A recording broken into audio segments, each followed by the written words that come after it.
Hello. I'd like to talk today about various approaches to poetry translation. These are based partially on my own experience as a poetry translator, but perhaps in greater part on interviews I've had with practicing poetry translators, and also on some studies I've done of poetry translators translating in real time.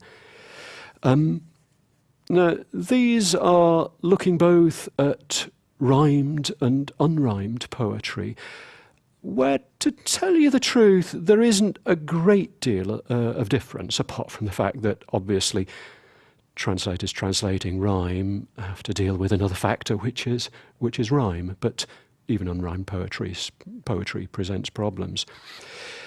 And perhaps a key finding is that poetry translators, to a great extent, are quite similar to other translators of specialist texts. So examples of other translators of specialist texts could be legal translators, translators of advertising copy, and so on. However, there are certain differences. I'd like to start with the similarities. Now, for producers, for expert producers, expert translators of specialist texts, that you're always trying in some way to balance faithfulness to the source text, to the wording and images of the source text, but also trying to produce a target text which functions completely naturally as a target text in the target language. Now, that's obviously true for advertising copy. It's also true if you're translating statutes for the EU. It's also true if you're translating a poem. So you're trying to be faithful to the source poem and produce a target poem that works in the target language. You need schematic knowledge of the subject matter, a schema, in other words, a mental map of what's going on. Now, you need that in law. You need to know about what the law is talking about. In advertising, you need to know what the product is that's being sold. In a poem, you need to know the content of the poem, the so-called text world. Who's there? What's going on?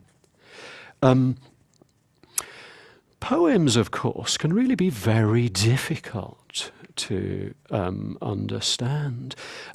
So therefore you might often need informants, people who tell you what's often native readers of the source language.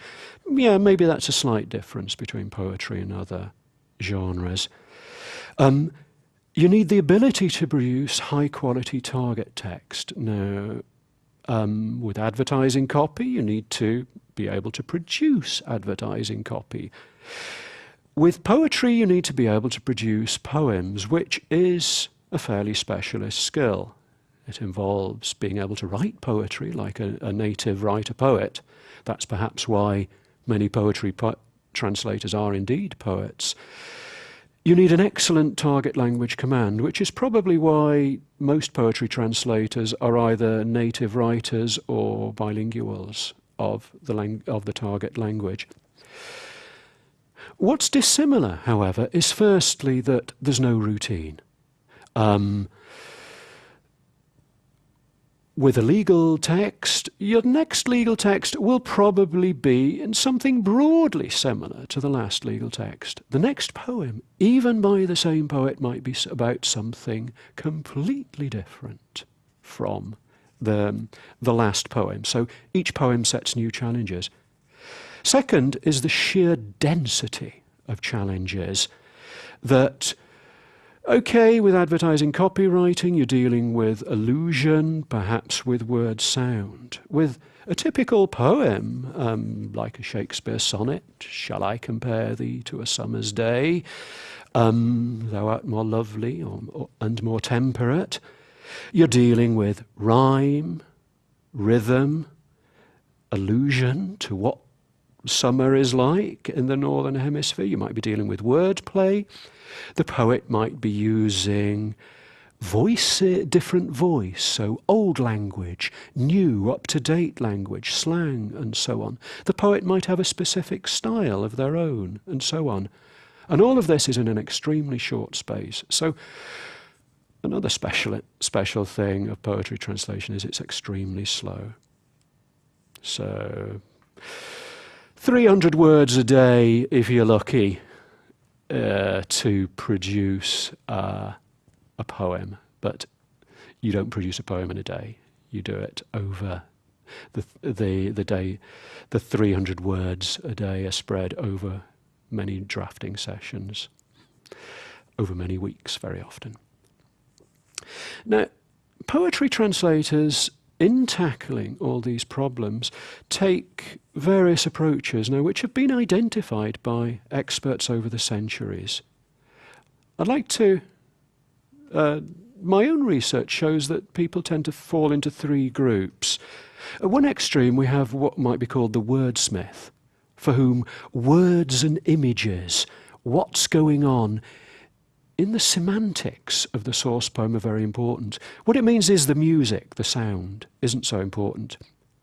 At the other extreme is what you might call the jazz player, that an interviewee, I talked about this, actually did happen also to play jazz as well as adopt this approach, that they feel the poetic pulse, the rhythm, the sound, the general quality of the text, rather than immediately the words, and slide or transpose that into a corresponding music or pulse in the target language.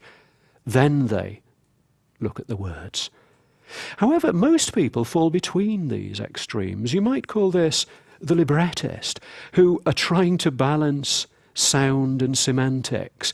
They're trying to balance what I talked about right at the beginning, which is faithfulness to the source poem and producing an effective source poem in the target language, but an effective source poem that tries to do all the same things. Sorry, an effective target poem in the target language that tries to do all the things that the source poem did. So rhyme, rhythm, semantics, and illusion, and so on. As you can imagine, this is by far the hardest, and that's why it actually takes the longest. My experience is that this is by far the most common approach, even among translators who are also target language poets.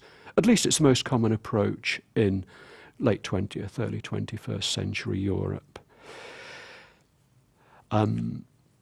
However, it does seem to be an approach which is at least judged effective by other translators and readers. Okay, thank you very much.